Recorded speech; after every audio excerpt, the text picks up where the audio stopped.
저희가 로마서 15장 1절에서 7절까지 말씀을 함께 봉독했습니다. 말씀의 제목은 한마음과 한입으로 하나님께 영광을입니다. 우리 다 함께 제목을 따라 하시겠습니다. 한마음과 한입으로 하나님께 영광을.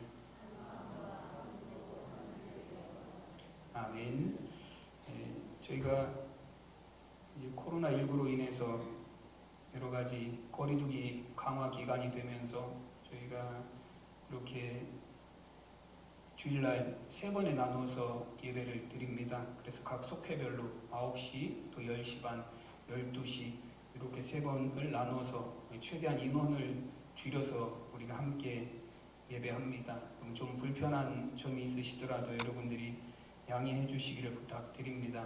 2020년 초에 이제 코로나가 시작이 되면서 저희는 금방 끝날 거다라고 생각을 많이 했어요. 저희가 메르스도 그 전에 겪었고 신종플루도 겪었습니다. 그런 메르스와 신종플루 같은 경우는 이제 겨울이 지나면서 자연스럽게 따뜻한 계절이 오면서 그 기세가 꺾였고 잘 지나갔거든요. 그래서 이 코로나19도 마찬가지로 이제 추운 계절이 지나면 좋아지지 않을까라는 그런 기대를 했었는데 이 코로나가 길어지면서 1년 동안 계속 되었습니다. 그래서 경제적으로도 어렵고 또 사회적으로도 어렵고 또 전 세계가 많은 어려움 가운데 있었습니다. 물론 교회들도 많이 어려웠어요. 모이는 것이 힘들었고 또 예배드리는 일이 힘들었고 교회 안에서 모든 식사와 소모임이 금지되었고 교회가 특별히 할 수 있는 일이 별로 활동적으로 할 수 있는 일들이 많이 없었습니다. 그래서 참 어려운 한 해를 보냈는데요. 우리가 2021년 새해에는 우리가 코로나 사태가 끝나고 여러분 우리 경제와 사회 또 전 세계가 모든 면에 있어서 회복이 되고 또한 또 하나님의 교회와 또 성도들의 예배가 또 회복이 될 줄로 믿습니다. 또 이런 기대와 소망을 가지고 우리가 한 해를 시작하시기를 바랍니다. 오늘 말씀의 제목인 한마음과 한입으로 하나님께 영광을 이라는 제목은 저희 응봉교회 2021년도 표어이기도 합니다. 여러분 2021년 한 해는 우리 응봉교회 모든 성도들이 한마음이 되고 또 한입으로 하나님을 찬양하고 예배하고 영광을 올려드리는 그런 한 해가 될 수 있기를 간절히 소원합니다. 우리가 한마음과 한입으로 하나님 앞에 영광이 되는 교회가 되기 위해서 선행되어야 될 일들이 있습니다. 그럼 우리가 그냥 한마음이 될 수는 없어요. 그럼 우리가 친구를 사귀어서 한마음이 되는 것도 그렇게 쉽게 이루어지지는 않습니다. 한마음이 된다라는 것, 우리가 한입으로 하나님을 찬양하고 영광 올려드리는 삶이 된다라는 것, 우리가 부단한 노력이 필요하다라는 것을 의미합니다. 특별히 오늘 5절 말씀해 보시면 이제 인내와 위로의 하나님이 너희로 그리스도 예수를 본받아 서로 뜻이 같게 하여 주사라고 말씀합니다. 여러분 우리가 한 마음과 한 입으로 하나님 앞에 영광을 올려드리는 삶이 되려면 우리가 서로 뜻이 같아야 된다라고 말씀하세요. 그리고 우리가 여러분 서로 같은 뜻이 되기 위해서 우리에게 필요한 것은 무엇이라고 말씀하시냐면 예수를 본받아 서로 뜻이 같게 하여 주사라고 말씀합니다. 그럼 우리 각자의 삶이 예수님을 본받는 삶이 될 때에 우리의 뜻이 하나가 될 수 있다라는 말씀이에요. 여러분 하나님의 교회에서 예수님을 본받는 것 이외에 예수님의 말씀 이외에 다른 것이 우리의 삶의 기준이 되어서는 안 된다라는 것을 의미합니다. 우리가 한 마음이 되고 한 뜻이 될 수 있는 것은 우리 모든 성도들이 예수님을 본받는 삶을 살기로 결단하고 그 삶을 위해서 노력하는 삶을 살아갈 때 가능한 일입니다. 여러분 예수님을 본받는다라는 것이 무엇을 의미하냐면 원어 성경에 보면 이 본받다라는 단어가 그 카타라는 전치사를 사용했습니다. 근데 이 카타라는 전치사는 어떤 의미를 갖고 있냐면 무엇을 따라라는 뜻을 갖고 있어요. 여러분 예수님을 본받는다라는 것은 무엇을 의미하냐면 예수님을 따른다라는 것을 의미합니다. 여러분 그래서 예수님께서도 제자들을 향해서 뭐라고 말씀하시냐면 나를 따르려거든 이라고 말씀하셨어요. 너희가 나를 따르려거든, 너희가 나를 따르기를 원하거든 이라고 예수님 말씀하셨습니다. 예수님은 제자들에게 항상 말씀하신 게 뭐냐면 너희는 나를 따르는 자가 되어야 된다라고 말씀하셨어요. 한 번도 예수님은 제자들을 향해서 너희는 나를 경배해라. 너희는 나에게 찬양과 영광을 올려라. 예수님 그런 말씀 하지 않으셨습니다. 예수님을 따르는 사람은 당연하게 어떤 삶을 사는 거예요? 예수님께 영광을 올려드리는 삶을 살 수 있습니다. 예수님을 따르는 사람은 여러분 예수님 앞에 당연하게도 찬양을 올려드리는 삶을 살게 되는 것입니다. 여러분 지금 우리가 드리는 이 귀한 예배와 또 경배와 찬양의 자리가 정말로 예수님 받으시는 온전한 예배가 되기 위해서는 우리가 어떤 사람들이 되어야 된다는 것이죠.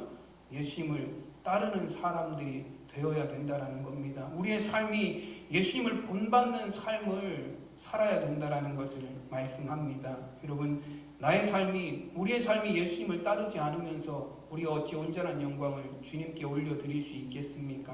여러분 정말로 우리가 예수님을 따르고 본받는 거룩한 삶이 되시기를 간절히 소원합니다.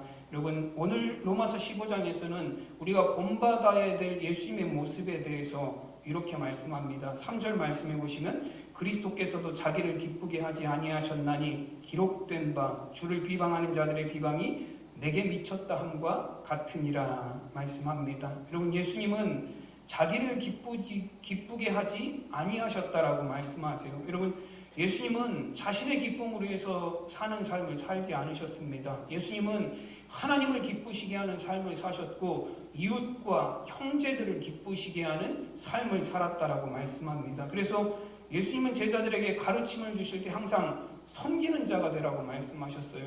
너희가 큰 자가 되기를 원하면 낮은 자리에 서서 섬기는 자가 되라 예수님 말씀하셨습니다. 그리고 제자들에게도 실제로 섬김의 본을 예수님 보여주셨어요. 요한복음 13장은 예수님의 마지막 날 밤에 있었던 일들을 기록하고 있습니다. 즉 예수님이 십자가에서 죽으시기 전날 밤의 일을 요한복음 13장에서는 기록하고 있습니다.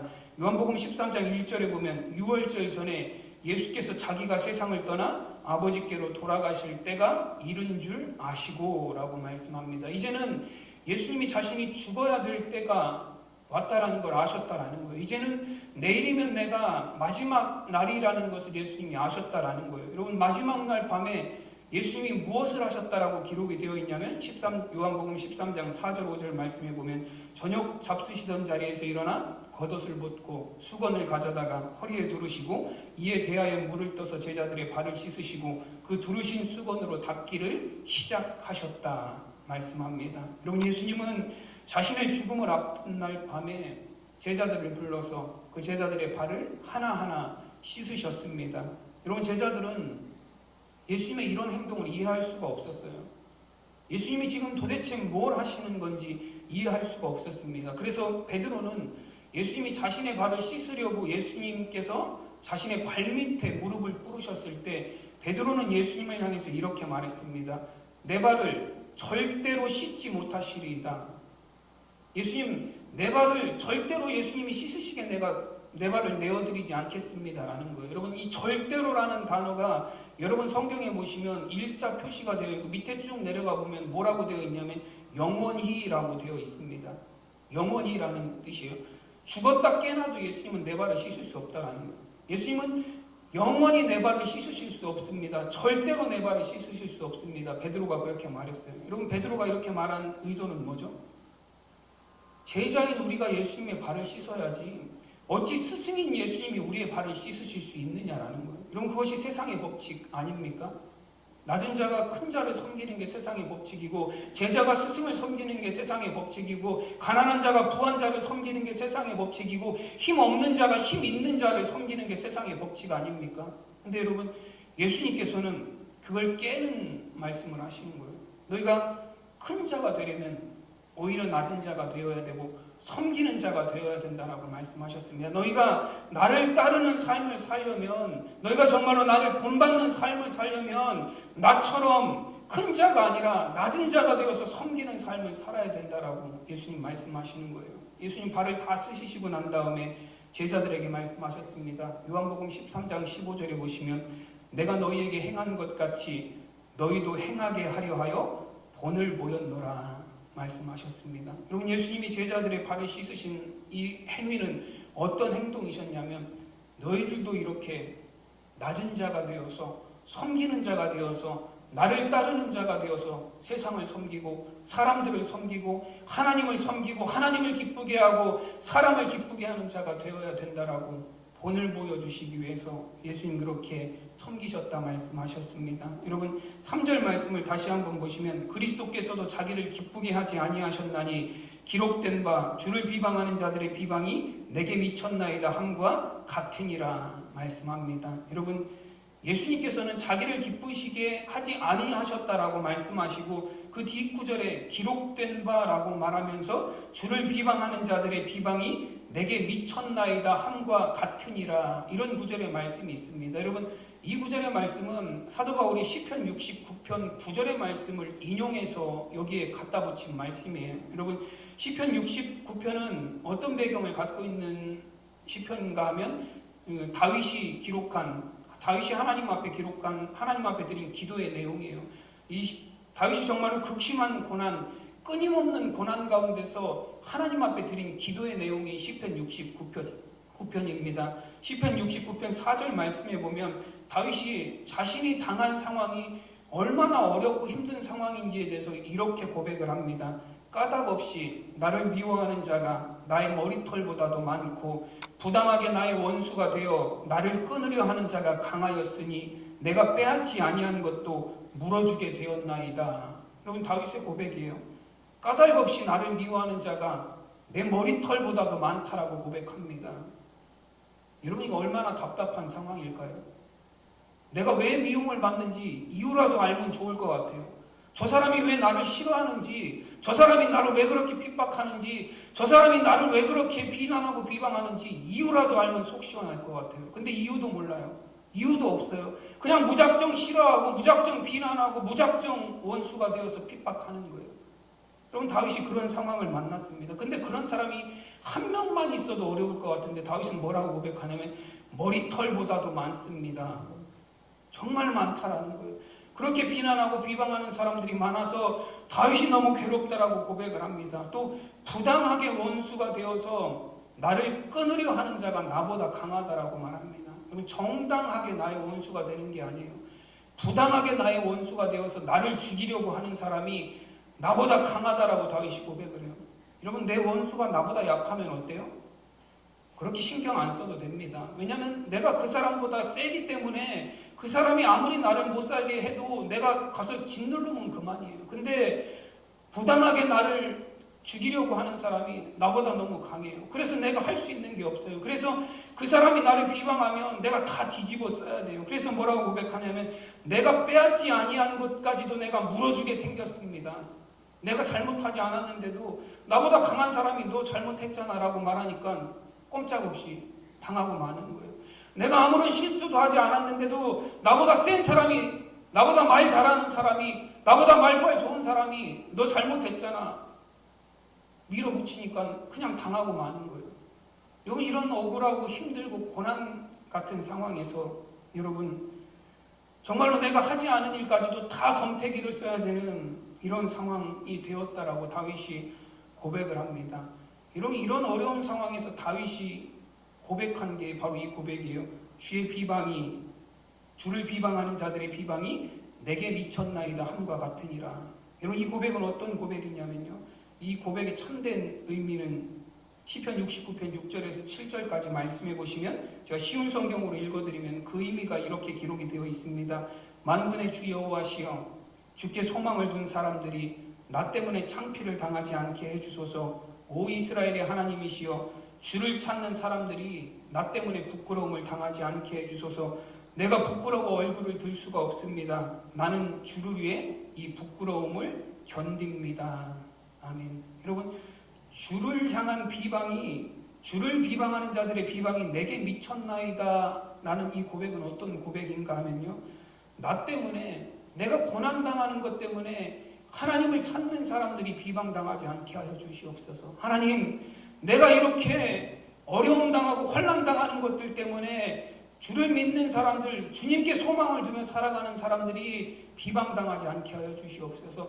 내가 이렇게 어렵고 힘들고 고난당하는 것 때문에 하나님의 이름이 비방당하지 않게 해주소서라는 얘기예요. 여러분 세상 사람들은 다윗이 다른 시편에서도 고백하는 게 무엇이라고 고백하냐면 다윗이 고난당하는 걸 보면서 사람들은 뭐라고 생각하냐면 저거 봐라 저거. 하나님이 살아계시다면 어떻게 다윗이 저런 고난을 당할 수 있겠느냐라는 거예요. 하나님을 저렇게 열심히 믿는 사람이 어떻게 저런 어려움을 당할 수 있느냐라는 거예요. 하나님을 열심히 그렇게 섬기는 사람이 어떻게 저럴 수 있느냐라는 거예요. 다윗이 염려하는 건 뭐예요? 정말로 머리털보다도 많은 원수들이 아무 까닭 없이 나를 어렵게 하고 힘들게 하고 그것 때문에 어려운 게 아니라 다윗은 정말로 무엇이 어렵냐면 내가 이렇게 고난당하고 환난당하는 것 때문에 하나님의 이름이 비방당할까 봐 두렵다라는 거예요. 내가 이렇게 힘든 일을 당하는 것 때문에 사람들이 생각하기를 하나님이 없다라고 생각할까 봐 두렵고 하나님의 이름을 비방할까 봐 두렵다라는 거예요. 정말로 하나님 앞에 드리는 다윗의 기도는 뭐냐면 하나님 내가 부끄러움과 수치를 당한다 할지라도 하나님의 이름이 비방받지 않게 하여 주시옵소서. 내가 고난과 어려움을 당한다 할지라도 주님을 찾고 주님께 소망을 두는 사람들이 부끄러움을 당하지 않게 하여 주시옵소서. 여러분 이것이 다윗의 기도이고 다윗의 고백입니다. 여러분 하나님을 기쁘시게 하는 삶이 되시기를 간절히 소원합니다. 때로는 우리가 조금만 불편을 감수하면 여러분 내가 조금만 수치스러움과 모욕을 감내하면 여러분 나의 기쁨을 조금만 포기하면 우리는 하나님을 기쁘시게 하는 삶을 살 수 있습니다. 하나님의 이름이 비방받지 않는 삶을 우리가 그런 신앙생활을 우리가 할 수 있습니다. 여러분 우리가 신앙생활하면서 나 때문에 하나님의 이름이 더럽혀지고 비방받는다면 여러분 그것이 어찌 참된 신앙생활이라 할 수 있겠습니까? 여러분 코로나19로 인해서 수많은 교회들이 비난을 받고 비방을 받았습니다.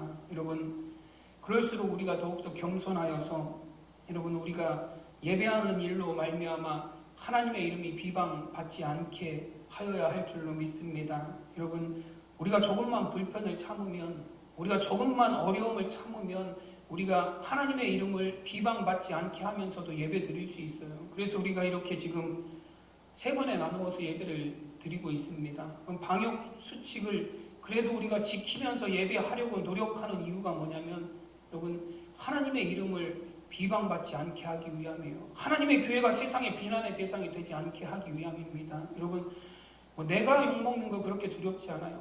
여러분 내 자신이 사람들로부터 비난받는 것 그렇게 두렵지 않습니다. 여러분 근데 하나님의 이름이 세상으로부터 비방받는 건 정말로 두려운 일이에요. 여러분 나 때문에 믿는 자들이 비방받는 건 정말로 두려운 일이에요. 그래서 내가 불편하더라도 내가 조금 손해를 감수하더라도 내가 조금 어렵더라도 내가 조금 수치를 당하고 내가 조금 멸시를 당하더라도 여러분 그걸 참고 인내할 때에 정말로 하나님을 기쁘시게 하는 신앙생활 여러분 많은 사람들을 이롭게 하는 신앙생활을 우리가 할 수 있는 줄로 믿습니다. 예수님은 저와 여러분을 위해서 그리고 하나님의 뜻을 이 땅에 이루기 위해서 수많은 모욕과 수치와 멸시를 당하셨습니다. 여러분 마태복음 27장 39절에 보면 지나가는 자들은 자기 머리를 흔들며 예수를 모욕하여 이르되 라고 말씀합니다. 마태복음 26장 67절에서는 이에 예수의 얼굴에 침 뱉으며 주먹으로 치고 어떤 사람은 손바닥으로 때리며 라고 말씀합니다. 마태복음 27장 30절에서는 그에게 침 뱉고 갈대를 빼앗아 그의 머리를 치더라 말씀합니다. 여러분 어떤 사람들은 예수님을 모욕하는 말을 했어요. 십자가에 달리신 예수님을 바라보며 조롱하며 모욕했습니다. 하나님의 아들이거든 너부터 구원해봐라. 여러분 어떤 사람들은 예수님의 얼굴에 침 뱉고 예수님의 얼굴을 주먹으로 치고 손바닥으로 따귀도 때렸습니다. 어떤 사람들은 예수님께 침 뱉고 갈대를 빼앗아서 예수님의 머리를 갈대로 쳤어요. 여러분 침 뱉고 머리를 치고 따귀를 때리는 행위 여러분 어떻게 받아들일 수 있을 것 같으세요? 여러분 누가 와서 대뜸 내 따귀를 한 대 올려 붙이고 내 얼굴에 침을 탁 뱉으면 여러분 어떻게 하실 것 같으세요? 참을 수가 없죠. 정말로 참을 수 없는 모욕이에요. 정말로 최고의 모욕이 침을 뱉고 따귀를 때리고 머리를 치는 행위예요. 그건 정말로 사람의 인격을 모독하는 행위예요. 이런 행위는 그 사람을 사람으로 보지 않는다라는 그런 행위예요. 여러분, 사람으로 보면 어떻게 머리를 치고 따귀를 때리고 그 앞에 침을 뱉을 수가 있겠습니까? 사람 같지 않은 존재로 여기니까 그런 행위를 할 수 있는 거예요. 여러분, 예수님은 하나님과 동등하신 분이세요. 예수님은 하늘 영광 보좌를 버리시고 이 세상에 오셨습니다. 여러분, 이 세상에 오셔서 예수님이 영광 받으신 것도 아니에요. 예수님은 가장 낮은 자리로 내려가셔서 수치를 당하시고 모욕을 당하시고 멸시를 당하셨어요. 비록 한낱 인간에 불과한 우리가 당해도 정말 수치스럽고 모욕스럽고 참을 수 없는 그런 모욕과 수치를 예수님이 십자가에서 다 당하셨습니다. 그런데도 예수님이 참으셨어요. 인내하셨어요.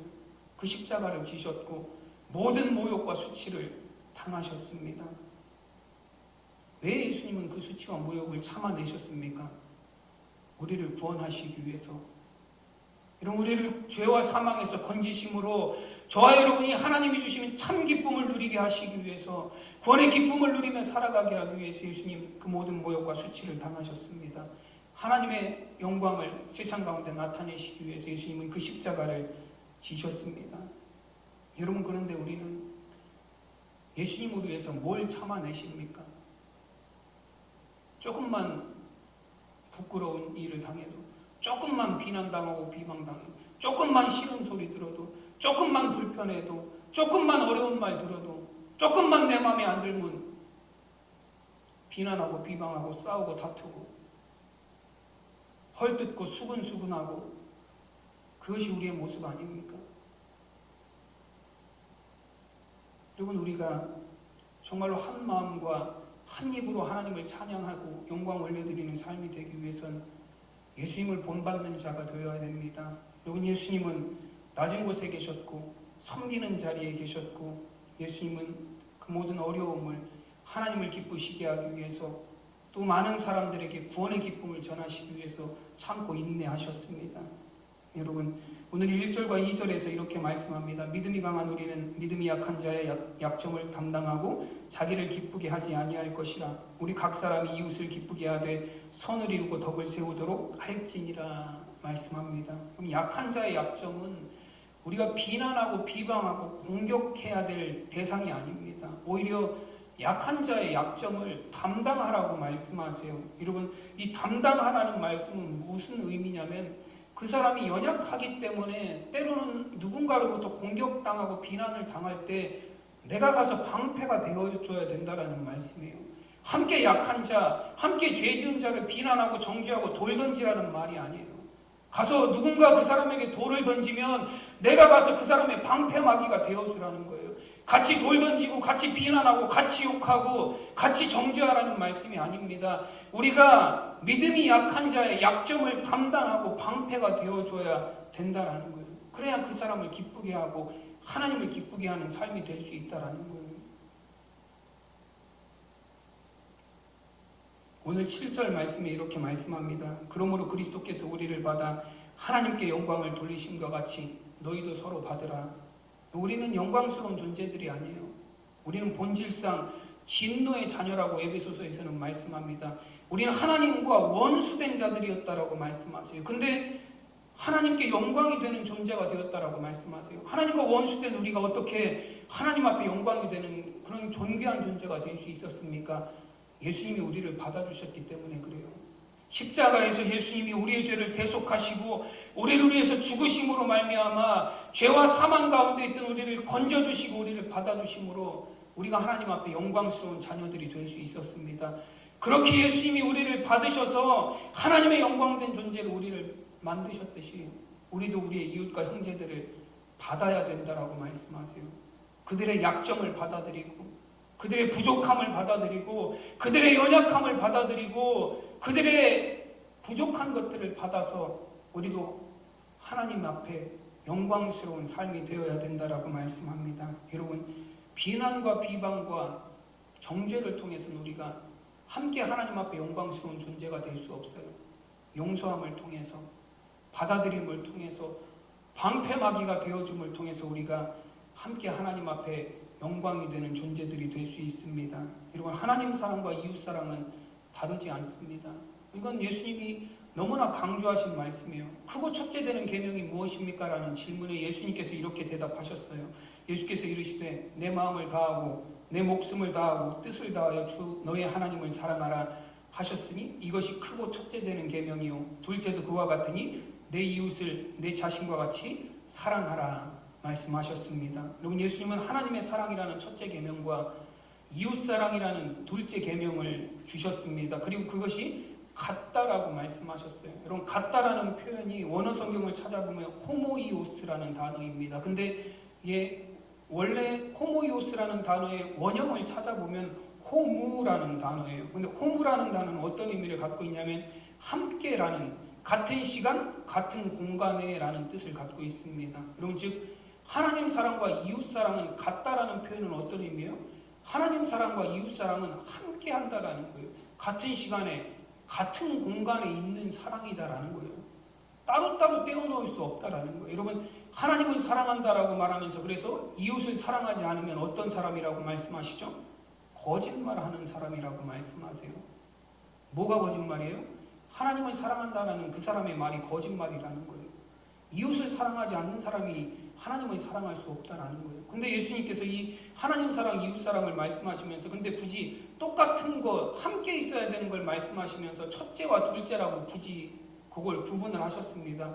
그럼 그 구분을 하신 이유가 무엇이냐면 함께 있어야 하는 것이지만 어떨 때 이 하나님 사랑과 이웃 사랑이 우리 안에 함께 있을 수 있는가라는 문제예요. 하나님의 사랑이 우리 안에 있을 때 우리는 온전하게 참사랑으로 우리의 이웃을 사랑할 수 있습니다. 여러분, 십자가에서 자신의 아들 독생자 예수 그리스도를 내어주심으로 우리를 사랑하신 그 하나님의 사랑을 우리가 진정으로 우리의 마음에 받아들였을 때 우리의 이웃들도 우리가 그 사랑으로 사랑할 수 있다는 말씀이에요. 여러분, 우리가 이웃을 사랑하지 못하는 삶을 살고 있다면 내 안에 하나님의 사랑이 있는가를 점검해 봐야 돼요. 내가 과연 나를 위해 십자가에서 죽으신 그 예수님의 사랑을 참으로 받아들인 사람인가를 다시 한번 생각해 봐야 됩니다.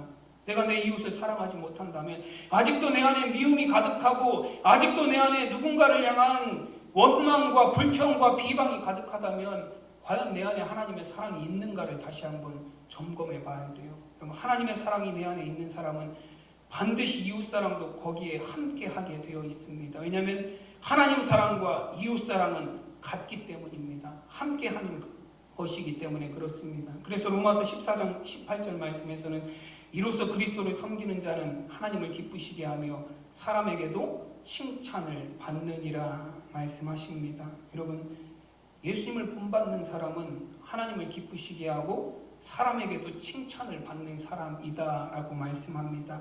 오늘 6절에서 이렇게 말씀합니다.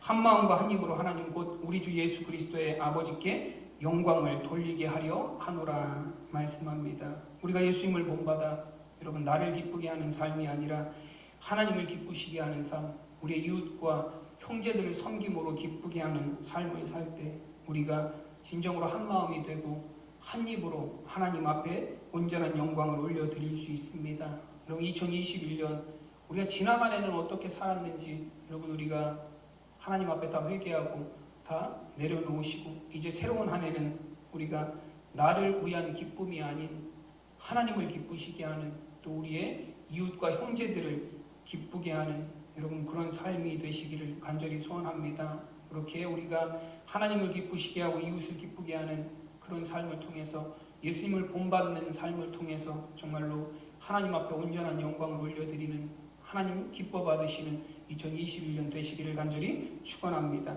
기도하겠습니다. 하나님 은혜와 사랑을 감사드립니다. 오늘 신년 주일 2021년 1월 첫 주일 맞이하여서 우리 사랑하는 성도들 하나님 성전에 함께 모여 예배합니다. 하나님 거룩한 시간으로 우리에게 구별하여 주신 은혜 감사합니다. 우리 모든 성도들의 삶이 예수 그리스도를 본받아 섬김과 낮아짐의 삶을 통하여서 서로 뜻이 같게 하여 주사 한 마음과 한 입으로 하나님 앞에 영광을 올려드리는 2021년 한 해가 되게 하여 주시옵소서. 감사하며 우리 주 예수 그리스도 이름으로 기도드리옵나이다. 아멘.